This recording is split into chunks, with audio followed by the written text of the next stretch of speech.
कहानी की शुरुआत में ही हम शांतनु वर्मा नाम के एक फॉर्मर नेवी ऑफिसर को देखते हैं जो कि लक्षद्वीप के कावरत्ती में आते हैं और वहाँ पर वो एक डीप डाइविंग इंस्ट्रक्टर का जॉब करने के लिए आए थे। और वहाँ पर पहुँचने के बाद ही शांतनु की मुलाकात आटा कोया के साथ होती है जो कि शांतनु को लेने के लिए वहाँ पर आए थे। और इसके बाद ही वहाँ पर धीरज यंगर नाम का एक आदमी कुछ फेक डॉक्यूमेंट्स के साथ ट्रैवल करता हुआ पकड़ा जाता है और वो पुलिस के हाथों बचने के लिए समुद्र में जंप करता है और वहाँ से स्विमिंग करके भागने की कोशिश करता है। लेकिन इसके बाद ही शांतनु भी पानी में जंप करता है और वो बहुत ही आसानी से धीरज को पकड़ लेता है। लेकिन इसके बाद ही शांतनु को ये पता चलता है कि दरअसल ये एक मॉक ड्रिल था जो कि साल में 2 बार हुआ करता है। इसके बाद हम देखते हैं कि शांतनु आटा कोया के साथ उस क्वार्टर में आता है जहाँ पर शांतनु रहने वाला था और रास्ते में आटा कोया शांतनु को इस इलाके के लोगों से मिलवाते हैं। दरअसल ये जगह बहुत ही छोटी थी इसीलिए यहाँ पर सब एक दूसरे को जानते थे। इसके बाद आटा कोया शांतनु को अपनी भांजी दुआ से भी मिलवाते हैं और दुआ कोची में मेडिकल की पढ़ाई कर रही थी। लेकिन कुछ हुआ था जिसके वजह से दुआ अपनी पढ़ाई छोड़कर कावरत्ती वापस आ गई थी। इसके बाद शांतनु अपने काम और जिम्मेदारियों को अच्छे से संभाल लेता है। फिर हम देखते हैं कि शांतनु कावरत्ती अपने किसी पर्सनल रीजन की वजह से भी आया था। शांतनु का एक पुराना फ्रेंड जकारिया कावरत्ती के लाइट हाउस में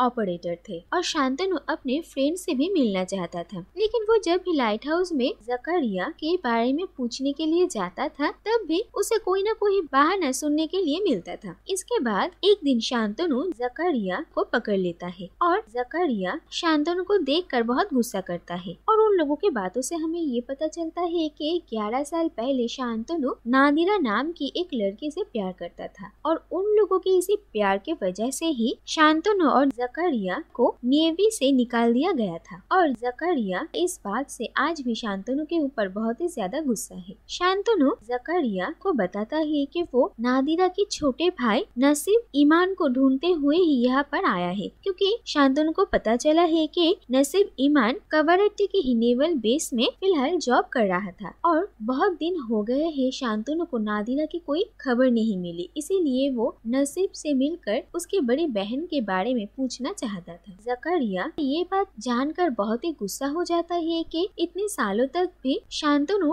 अपनी जिंदगी में आगे नहीं बढ़ पाया और वो अभी भी नादिरा को नहीं भुला पाया। इसके बाद हम आटा कोया को देखते हैं जो कि शांतनु और जकारिया से पूछते हैं कि आखिर क्या हुआ था और फिर जकारिया 11 साल पहले शांतनु और नादिरा की प्यार की कहानी बताते हैं। इसके बाद हम देखते हैं कि 11 साल पहले शांतनु और जकारिया एक नेवी फेस्ट में मौजूद थे जहाँ पर पहली बार शांतनु नादिरा को गजल गाते हुए सुनता है और शांतनु को नादिरा बहुत ही अच्छी लगती है। लेकिन इसके बाद ही ये पता चलता है कि दरअसल नादिरा उनके रियर एडमायरल जाफिर ईमान की बेटी है। दूसरी तरफ हम देखते हैं कि जकारिया के बहुत कहने के लिए शांतनु भी परफॉर्म करता है लेकिन तभी पावर कट हो जाती है और जिसकी वजह से जकारिया बहुत ही ज्यादा हंगामा करता है और ये बात जाफिर ईमान देख लेते हैं और वो अगले दिन शांतनु और जकारिया को अपने ऑफिस बुलाते हैं और उन लोगों की हरकत के लिए उनके एकेडमिक परफॉर्मेंस में उन्हें एक रेड मार्क मिलती है। इसके बाद एक दिन जकारिया और शांतनु मॉर्निंग वॉक के लिए निकले थे और तभी उनकी मुलाकात नादिरा के साथ होती है और जकारिया नादिरा के साथ प्रैंक करता है और वो उसे कहता है कि शांतनु और नादिरा के बारे में लोग तरह तरह की बातें कर रहे हैं और जकारिया ये भी कहता है कि शांतनु नादिरा से सच में प्यार करता है और ये बात सुनकर नादिरा को भी अच्छा लगता है और वो शांतनु के साथ डेट करने के लिए तैयार होती है। लेकिन इसके बाद ही नादिरा को ये पता चलता है कि वो दोनों तो आखिर उसके साथ मजाक कर रहे थे और ये बात जानकर नादिरा रोने लगती है और शांतनु नादिरा को संभालने के लिए उसे कहता है कि वो सचमुच उससे प्यार करता है। लेकिन इसके बाद पता चलता है कि दरअसल ये नादिरा का प्रैंक था जिससे कि जकारिया और शांतनु दोनों ही बुद्धू बन जाते हैं। लेकिन इसके बाद ही हम देखते हैं कि धीरे धीरे वक्त बीतता जाता है और शांतनु और नादिरा एक दूसरे से कई बार मिलते हैं और धीरे धीरे वो दोनों ही एक दूसरे से प्यार करने लगते हैं और एक दिन शांतनु और नादिरा एक दूसरे को किस करते हैं और ये बात जाफिर ईमान देख लेते हैं और वो काफी गुस्सा करते हैं और जाफिर ईमान शांतनु को बहुत मारते हैं। लेकिन नादिरा नादिरा उन लोगों को रोकती है और जकारिया भी वहाँ पर मौजूद था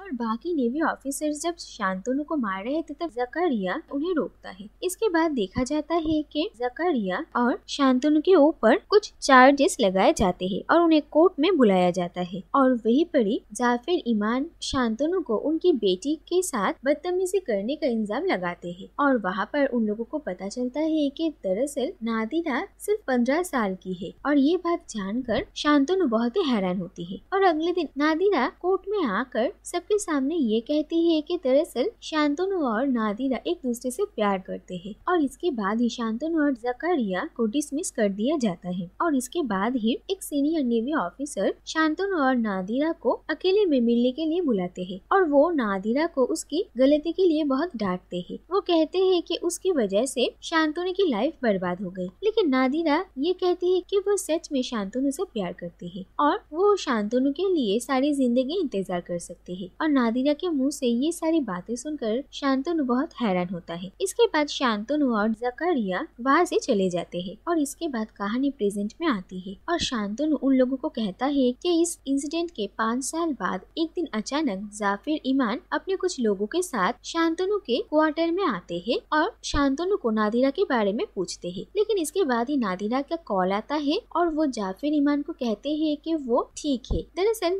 नादिरा जानबूझकर घर से चली गई थी जिससे कि जाफिर ईमान नादिरा को ढूंढते हुए शांतनु तक पहुँचे और नादिरा शांतनु से मिलना चाहती थी क्योंकि नादिरा को शांतनु कहाँ पर है इसके बारे में कुछ भी पता नहीं था और नादिरा शांतनु से कहती है कि वो उससे प्यार करती है और वो शांतनु से पूछती है कि शांतनु भी उससे प्यार करता है या नहीं और शांतनु जाफिर ईमान के सामने ही नादिरा को कहता है कि वो भी उससे प्यार करता है और नादिरा शांतनु के लिए इंतजार कर सकती है और ये सारी बातें सुनकर जाफिर ईमान बहुत ही ज्यादा गुस्सा हो जाते हैं। इसके बाद एक दिन शांतनु नादिरा से मिलने के लिए लखनऊ उसके घर जाता है और इतने सालों बाद वो दोनों ही एक दूसरे को देखकर बहुत खुश होते हैं और नादिरा अपने पिता जाफिर ईमान के साथ शांतनु को मिलवाती है, लेकिन जाफिर ईमान साफ साफ ये कह देते हैं कि वो उन दोनों के रिश्ते को कभी भी नहीं मानेंगे और अगर नादिरा को शांतनु के साथ रहना ही है तो वो उनकी मौत के बाद ही यहाँ से जा सकती है और नादिरा जाफिर ईमान को ये कहती है कि वो जीते जी ही शांतनु और नादिरा के रिश्ते को अपनाएंगे और जब तक वो उन लोगों के रिश्ते को ना मान लेते हैं तब तक नादिरा शांतनु से दूर रहेगी और ये बात सुनकर जाफिर ईमान बहुत ही ज्यादा गुस्सा होते हैं। इसके बाद नादिरा शांतनु को साफ साफ ये कहती है कि नादिरा सारी जिंदगी शांतनु के लिए इंतजार कर सकती है, लेकिन उसे कोई हक नहीं कि वो शांतनु को भी इस रिश्ते में रोक कर रखे, इसीलिए वो शांतनु को अपनी जिंदगी में आगे बढ़ जाने के लिए कहती है। लेकिन शांतनु नादिरा को कहता है कि वो भी उससे प्यार करता है और जब तक नादिरा के पिता उन लोगों के रिश्ते को नहीं मानते तब तक वो भी नादिरा के लिए इंतजार करेगा। इसके बाद शांतनु नादिरा को अपना फोन नंबर देकर वहाँ से चला जाता है और इसके बाद हम देखते हैं कि नादिरा और शांतनु एक दूसरे से फोन पर बात करते थे और कभी कभी शांतनु नादिरा से मिलने के लिए भी आया करता था और नादिरा उस वक्त लखनऊ के एक सूफी सेंटर में पढ़ रही थी और नादिरा कभी कभी शांतनु को अपने म्यूजिक सीडीज भेजा करती थी और ऐसे ही एक दिन शांतनु को नादिरा का एक सीडी मिलता है, लेकिन वहाँ पर नादिरा के गाने नहीं थे बल्कि जाफिर ईमान का एक मैसेज था। वो कहते हैं कि शांतनु और नादिरा कभी भी एक नहीं हो सकते हैं और नादिरा अब कभी भी शांतनु से नहीं बात करेगी और ये सीडी मिलने के बाद से ही शांतनु के पास नादिरा का कोई खबर नहीं है और इसके बाद ना ही तो नादिरा ने कभी शांतनु को फोन किया और ना ही तो शांतनु का फोन उसने कभी उठाया और इस बात से शांतनु काफी परेशान था और काफी वक्त बीत चुका था, शांतनु को नादिरा का कोई खबर नहीं मिलती। इसके बाद शांतनु को पता चलता है कि नादिरा का छोटा भाई नसीब ईमान कवरट्टी में है, इसीलिए वो नसीब ईमान से मिलने के लिए ही यहाँ पर आया था और शांतनु बहुत ही परेशान है और ये सारी बातें सुनकर आटाकोया और जकारिया दोनों ही काफी हैरान होते हैं। इसके बाद ही एक दिन कवरट्टी में एक आदमी की तबीयत बहुत खराब हो जाती है। दरअसल यहाँ पर एक जनरल हॉस्पिटल तो है लेकिन यहाँ पर ज्यादा फैसिलिटीज नहीं है, इसीलिए अगर किसी पेशेंट की तबीयत बहुत ज्यादा खराब हो जाती है तो उसे स्पेशल हेलीकॉप्टर में कोची लेकर जाया जाता है और इसके लिए यहाँ पर हॉस्पिटल की अथॉरिटी की सिग्नेचर चाहिए और वैसे ही एक पेशेंट को इमरजेंसी के लिए हेलीकॉप्टर में कोची लेकर जाया जा रहा था और उसी हेलीकॉप्टर में दुआ भी कोची जा रही थी। दरअसल दुआ कोची में एक लड़के से प्यार करती थी, लेकिन आटाकोया को ये बात पसंद नहीं थी, इसीलिए उन्होंने दुआ को वापस बुला लेते हैं और अब दुआ वापस कोची जा रही है। ये बात सुनकर आटाकोया बहुत ही परेशान होते हैं और वो दुआ को रोकने के लिए वहाँ पर आते हैं और उसे इमोशनल ब्लैकमेल करते हैं और दुआ आटाकोया की बात सुनकर कोची नहीं जाती। दूसरी तरफ हम धीरज को देखते हैं जो कि इसी हेलीकॉप्टर में कहीं जाता है और उसके जाने के बाद ही शांतनु को ये पता चलता है कि दरअसल इसका नाम धीरज नहीं बल्कि नासिब ईमान है और ये जाफिर ईमान का बेटा है और नसीब के इतने करीब आने के बाद भी वो उसके हाथों से निकल गया, जिस बात से शांतनु बहुत ही ज्यादा परेशान होता है। लेकिन इसके बाद उन लोगों को पता चलता है कि नसीब ईमान 10 दिनों की छुट्टी के लिए गया था और वो जल्द ही वापस आ जाएगा और इसके बाद शांतनु नसीब के आने का इंतजार करने लगता है। लेकिन वक्त बीतता जाता है और शांतनु का हौसला हार मान जाता है और जकारिया और आटाकोया शांतनु को संभालने की कोशिश करते हैं। इसके बाद एक दिन नसीब वापस आता है और वो शांतनु से मिलता है और इसके बाद वो शांतनु को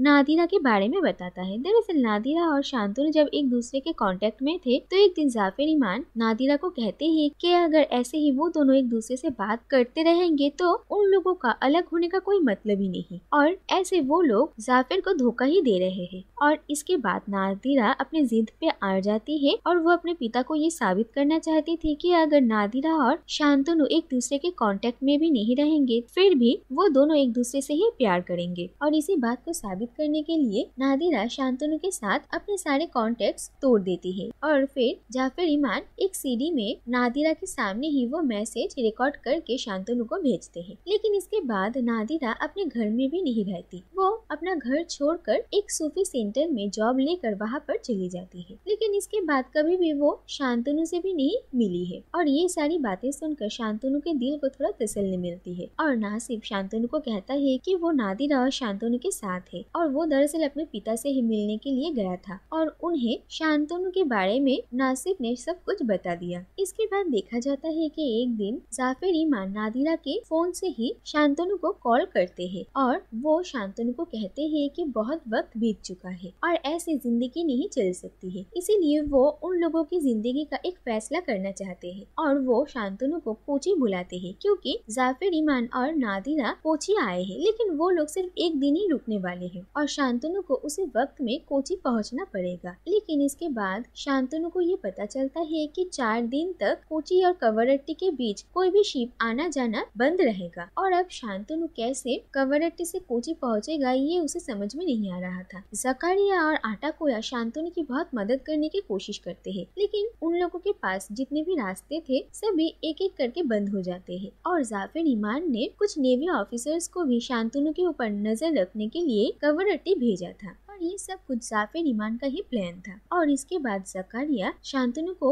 एक प्लान बताता है। वो कहता है कि शांतनु क्यों न जहर खाने का नाटक करे और इमरजेंसी के लिए उसे हेलीकॉप्टर में कोची भेजा जाएगा जिससे कि वो कोची पहुंचकर जाफिर ईमान और नादिरा से मिल सकता है। और अगले दिन सुबह उन लोगों के प्लान के मुताबिक काम होता है और जकारिया सबको ये बताता है कि शांतनु ने जहर पी लिया। इसके बाद शांतनु को हॉस्पिटल लेकर जाया जाता है और वहाँ के मेन डॉक्टर कहते हैं कि यहाँ पर शांतनु का इलाज नहीं हो सकता, इसीलिए वो स्पेशल परमिशन देकर शांतनु को जल्द से जल्द हेलीकॉप्टर में कोची भेजने की तैयारियां करती है। लेकिन जाफिर ईमान के भेजे हुए ऑफिसर ऐसा करने देना नहीं चाहते थे लेकिन वो लोग हार मानते हैं। इसके बाद जकारिया और नासिब ईमान शांतनु को हेलीकॉप्टर में लेकर जाते हैं और इस बार आटाकोया खुद दुआ को उन लोगों के साथ कोची जाने की परमिशन देते हैं और दुआ भी उन लोगों के साथ कोची के लिए रवाना हो जाती है। और जब हेलीकॉप्टर जा रहा था तब जकारिया शांतनु को कहता है कि अब कोई कुछ नहीं कर सकता तो शांतनु उठकर बैठ सकता है। लेकिन इसके बाद ही शांतनु खून की उल्टी करता है जिससे कि जकारिया को पता चलता है कि शांतनु ने सचमुच जहर पी लिया था और इसके बाद वो भी काफी परेशान हो जाता है और पायलट को जल्द से जल्द कोची पहुंचने के लिए कहता है। दूसरी तरफ नादिरा को नसीब ने कॉल किया था और नादिरा अपने पिता जाफिर ईमान पर बहुत गुस्सा करती है और वो कहती है कि अगर शांतनु शांतनु को कुछ भी हो गया तो वो उन्हें कभी भी माफ नहीं करेगी। इसके बाद वो लोग हॉस्पिटल पहुंचते हैं, जहां पर जाफर ईमान और नादिरा दोनों ही इंतजार कर रहे थे और नादिरा शांतनु की ये हालत देखकर बिल्कुल टूट जाती है। इसके बाद शांतनु की ट्रीटमेंट होती है और डॉक्टर कहते हैं कि शांतनु अब खतरे से बाहर है और जाफर ईमान आखिरकार नादिरा को शांतनु से मिलने का परमिशन देते हैं और वो उन दोनों के प्यार के आगे हार जाते हैं और फिर नादिरा जाकर शांतनु से मिलती है और आखिरकार वो दोनों एक हो जाते हैं। इसके बाद हम देखते हैं कि शांतनु और नादिरा एक सूफी सेंटर में गए हुए थे और वहाँ के सूफी उन लोगों के रिश्ते की बारे में एक अनोखी कहानी बताते हैं। दरअसल सलीम का एक नाम था शांतनु और नादिरा अनारकली का नाम था और इसी के साथ ही ये कहानी यहीं पर ही खत्म हो जाती है।